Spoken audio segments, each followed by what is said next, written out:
कभी कभी जब किसी की हत्या होती है तो सिर्फ इंसान ही नहीं मरता, बल्कि उसका भरोसा भी मर जाता है। उत्तर प्रदेश की राजधानी लखनऊ में शनिवार 25 मई 2024 की सुबह यही हुआ। सबसे पहले सभी कैरेक्टर्स का इंट्रोडक्शन करा देते हैं। 75 साल के देवेंद्र नाथ दुबे लखनऊ के पोश इलाके इंदिरा नगर सेक्टर 20 के बंगले में रहते हैं। आईएएस ऑफिसर के रूप में काम करते हुए वो 2009 में रिटायर्ड हुए। कम उम्र में उनकी पहली शादी मीना नाम की लड़की से हुई थी। देवेंद्र नाथ मीना के दो बेटे थे।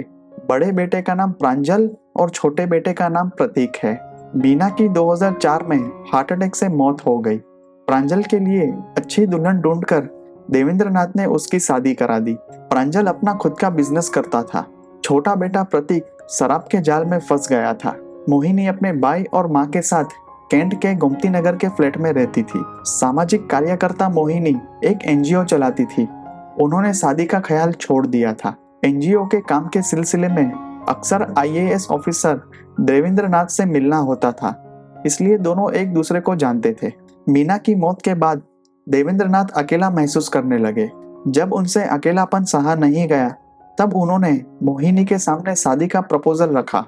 बढ़ती उम्र के साथ मोहिनी के मन में भी भविष्य की चिंता सताने लगी। इस तरह से 2007 में 58 साल के देवेंद्र नाथ और 41 साल की मोहिनी की शादी हुई। बड़े बेटे प्रांजल और उसकी पत्नी को झटका लगा। उन्हें ये बिल्कुल पसंद नहीं आया। इस उम्र में सौतेली माँ के साथ घर में कैसे रहें? उन्होंने शांति से अपने पिता से चर्चा की। देवेंद्र नाथ ने प्रांजल को नोएडा में एक फ्लैट दे दिया, इसलिए प्रांजल और उसकी पत्नी वहां चले गए। शराबी प्रतीक को लगा कि इस औरत ने सिर्फ पैसों के लिए मेरे पिता से शादी की है। उसका अपने पिता और सौतेली माँ से झगड़ा हुआ। वैसे भी देवेंद्र नाथ उसकी शराब पीने की आदत से तंग आ चुका था। मोहिनी के साथ प्रतीक का ऐसा गलत बिहेवियर देखकर देवेंद्र नाथ ने उसे घर से बाहर निकाल दिया और कहा कि मैं तुम्हें अपनी जायदाद से भी बेदखल करता हूँ। गुस्सा होकर प्रतीक दूर चला गया। मोहिनी का भाई और माँ गोमती नगर के फ्लैट में रहते थे। शादी होने के बाद मोहिनी चली गई। उसके भाई ने बूढ़ी माँ की देखभाल के लिए एक आदमी की तलाश की। कैंट गोसिया इलाके में रहने वाले शिव प्रसाद यादव गरीब थे। उनके बच्चों में दो बेटे थे, बड़ा अखिलेश और छोटा रवि। परिवार जान पहचान वाला होने के कारण मोहिनी के भाई ने 12 साल के अखिलेश को अपने घर में रख लिया। अखिलेश को 24 घंटे माँ जी की देखभाल करने और घर के छोटे मोटे काम करने के लिए पैसे दिए जाते थे। लेकिन 2 साल बाद माँ जी की मौत हो जाने के कारण अखिलेश की नौकरी चली गई। उनका परिवार गरीब था और मोहिनी के पास बंगले में पैसे की कोई कमी नहीं थी, इसलिए उसने 14 साल के अखिलेश को बंगले में फुल टाइम नौकर के रूप में रख लिया। देवेंद्र नाथ का स्वभाव उदार था, क्योंकि उन्हें लगता था कि उनके वहां काम करने वाला इंसान सुखी हो। इसलिए अखिलेश 18 साल का हुआ तो उसे ड्राइविंग स्कूल भेज दिया। लाइसेंस मिलने के बाद देवेंद्र नाथ ने उसे अपना ड्राइवर बना लिया। सैलरी के अलावा देवेंद्र नाथ ने बैंक में उसका रिकरिंग अकाउंट खोलकर हर महीने 5,000 रुपये खुद ही जमा कराते थे। कुछ दिनों बाद अखिलेश ने मोहिनी से कहा कि मेरा छोटा भाई रवि जॉबलेस है, क्या आप उसकी मदद करोगी? मोहिनी ने देवेंद्र नाथ से बात की तो उसने रवि को भी घर के काम के लिए रख लिया। उसने उसे गाड़ी चलाना भी सिखाया, इसलिए जब मोहिनी को कहीं जाना होता था तो रवि उसकी कार चलाता था। अब बात करते हैं प्रेजेंट की। एक रिटायर्ड आईएएस ऑफिसर के रूप में देवेंद्र नाथ काफी मजे से रहते थे। देवेंद्र नाथ रोज सुबह 7 बजे तैयार हो जाते। अखिलेश या रवि कार स्टार्ट करते और उनकी कार गोल्फ कोर्स तक पहुंच जाती। वहां 2 घंटे तक गोल्फ क्लब में दोस्तों के साथ खेलने के बाद घर आते। सालों तक यही उनका रूटीन था। 25 मई 2024 को सुबह 7 बजे देवेंद्र नाथ की कार रवि चला रहा था। 9:30 बजे जब वो वापस आया तो घर का गेट खुला हुआ देख देवेंद्र नाथ हैरान रह गया। मोहिनी कभी गेट खुला नहीं छोड़ती थी। वह तेजी से अंदर चले गए। रवि भी कार छोड़कर उसके पीछे चला गया।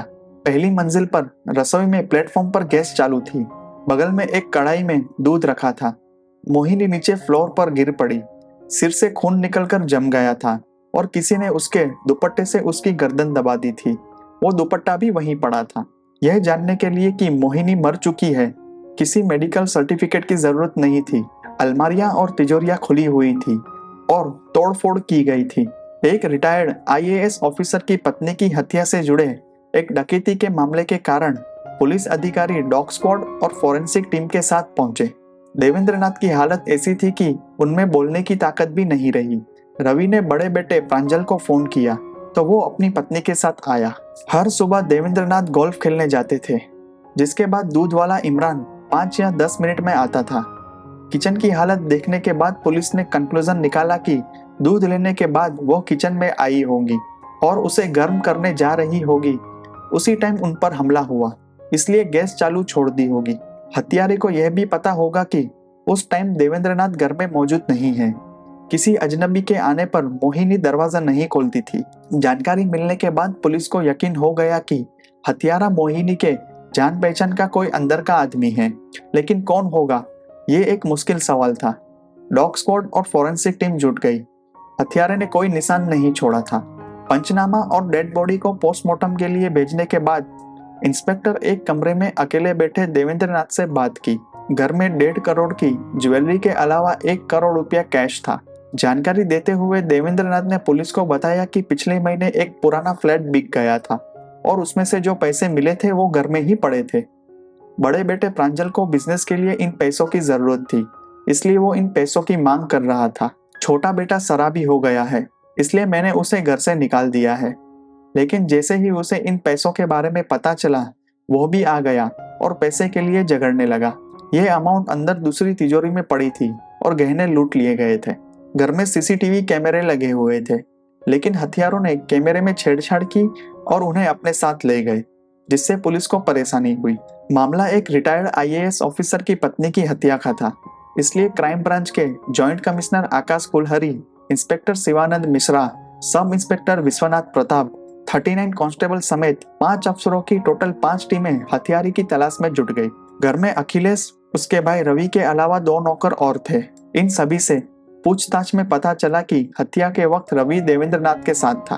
अखिलेश ने पुलिस को बताया कि उनका छोटा बेटा प्रतीक नशेड़ी और शराबी है और उसकी अपनी सौतेली माँ से बिल्कुल भी नहीं बनती थी। जब उसे पता चला कि फ्लैट के बिकने पर उसको बड़ी रकम मिली है, तो वो पैसे के लिए लड़ने आया था।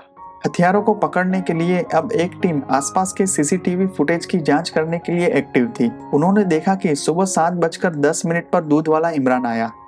मोहिनी ने उससे दूध लिया और दरवाजा बंद कर दिया। उसके बाद ठीक 7:13 पर एक नीले रंग की बिना नंबर प्लेट वाली स्कूटर पर 2 लोग आए और 7:56 पर उसी स्कूटर पर सवार होकर चले गए। स्कूटर चलाने वाले ने हेलमेट पहना हुआ था।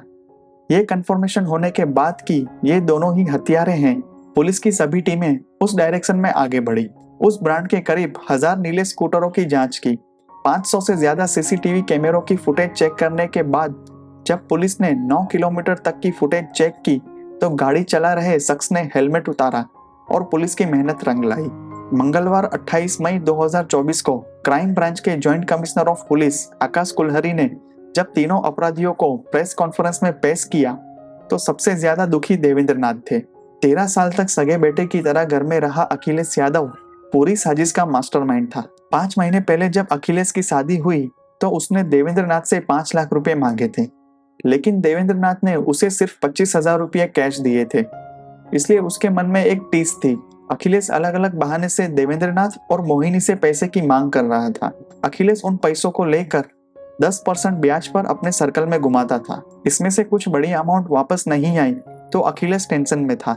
20 दिन पहले कमरे की सफाई करते टाइम किसी फंक्शन में जाने के कारण मोहिनी ने अलमारी खोलकर सारे गहने बिस्तर पर रखे थे। गहनों के ढेर में हीरो की चमक देखकर अखिलेश की आंखें चमक उठी। उसे यह भी पता था कि घर में 90 लाख रुपए हैं, इसलिए उसने उसी समय डकैती करने का फैसला किया। उसने छोटे भाई रवि से बात की। रवि कहता है कि मोहिनी हमें जानती है, इसलिए अगर हमें लूट करनी है तो उसे मारना होगा। अगर वो जिंदा रही तो हम मर जाएंगे। प्लान बनाते टाइम एक तीसरे साथी की जरूरत थी। अखिलेश अपने दोस्त रंजीत को अपने साथ ले गया। यह भी तय हुआ कि जो भी पैसे मिले उसमें तीनों का बराबर हिस्सा होगा। 25 मई 2024 की सुबह अखिलेश रंजीत के साथ कुछ दूरी पर खड़ा था। दूध वाले के जाने के बाद वो दरवाजे पर आया। मोहिनी दरवाजा खोलती है और अखिलेश अंदर आता है और कहता है कि मेरे एक दोस्त को नौकरी की जरूरत है, क्या आप इसे अपने एनजीओ में काम दिलाएंगे? मोहिनी ने कहा कि उसे अंदर बुलाओ। मोहिनी दूध गर्म करने की तैयारी कर रही थी, तभी अखिलेश रंजीत को अंदर ले गया। अखिलेश और रंजित ने मोहिनी के पैर छुए। इसके तुरंत बाद अखिलेश ने अपनी जेब से बड़ा स्क्रू ड्राइवर निकाला और मोहिनी के सर पर पूरी ताकत से वार कर दिया। जैसे ही वो गिर पड़ी, अखिलेश ने उसके दुपट्टे से उसका गला दबा दिया। उस वक्त मोहिनी कांप रही थी कि अखिलेश बेटा, ये क्या कर रहे हो तुम? जो चाहिए वो ले जाओ, लेकिन मुझे मत मारो। वो गिड़गिड़ाती रही, लेकिन अखिलेश नहीं रुका। मोहिनी की सांसें रुकने के बाद अखिलेश ने उसकी पहनी हुई हीरे की अंगूठी उतार दी। 13 साल तक इस घर में काम करने के कारण उसे सब कुछ पता था। उसने तिजोरी खोली और सारे गहने एक बैग में रख दिए। तब तक रंजीत सीसीटीवी कैमरा और डीवीआर उखाड़ चुका था। जरूरत पड़ने पर इस्तेमाल करने के लिए अखिलेश एक तमंचा भी लाया था। वो सब एक थैले में भरकर वो लोग भाग गए। 12 किलोमीटर दूर कुकरेल के जंगल में एक खड्डा खोदा और उसमें बैग डाल दिया।